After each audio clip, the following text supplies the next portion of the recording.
Yeah.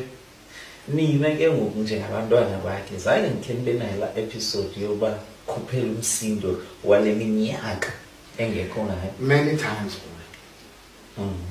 Many times. But the guy was also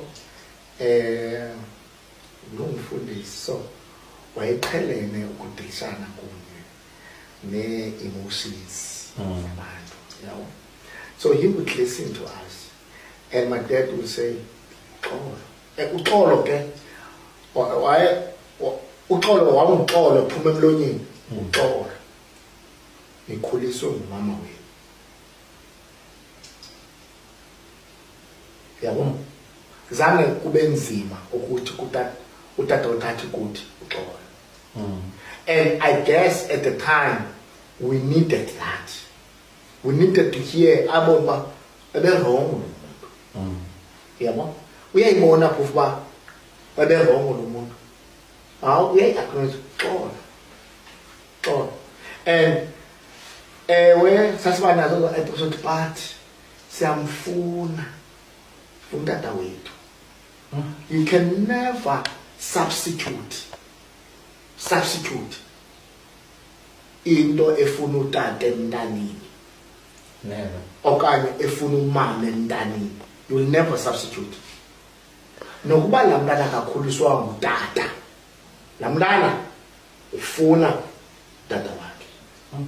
Wena mzali don't become a deterrent kulaa need yalaa mntana, which we do that ngenxa yereason ezahlukeneyo. Okusalayo umntana uyamdinga umama wakhe, uyamdinga utata wakhe. Yenzeka loo nto leyo athi umntu be-adoptiwe esenzelwa yonke into bekho laa nto ilangazelela ubona abazali bakhe bokwenyani. That's why kukho inkqubo ezifana nokukhumbula ikhaya. Yeah. Umntu ayihomba apha akhoyo, Yeah. kukho laa nto ngaphakathi. Yeah. And nam yinto endiyithethayo ebantwini. Sukulwa amadali akho undistavise mntana wam. Suyenza loo nto. Ibuhlungu laa nto. Because ibuhlungu laa nto because I have seen my mom doing it. But umamam at some point wathi nina aninayinyani kunazo. Utsho ukuthi umamam aninayinyani kunazo. Ndagqiba ukuthi nani yagqiba ukuthi, and invalid laa nto ayithethayo umamam. But because thina asikho kwasa space sakho mama, thina sikwispace sethu sithi uhleli ke wena nalo tata. Thina zange fumane ithuba lohlala nalo tata. Phaa esikolweni kuthethwa noma utatam. Uzobalisa ntoni, uzawuthetha ntoni? Wena ukhule notata wena mama wayombeka utata wakho. Mna Nzima ukuzohlula ke ezaa zinto eziya uba ngoku awufuni ingathi le nto ubuyenza wena ayithathelwa ntweni.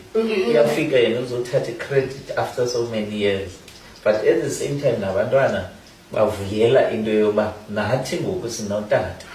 inkupho tatatam le yoba athi utatam umuntu onikhulisileyo mama wenu, ningamlahli nimsabote. Khange ndibe khona mna ngela xesha benindidinga. This is the greatest thing I have ever seen in my life. This is amazing.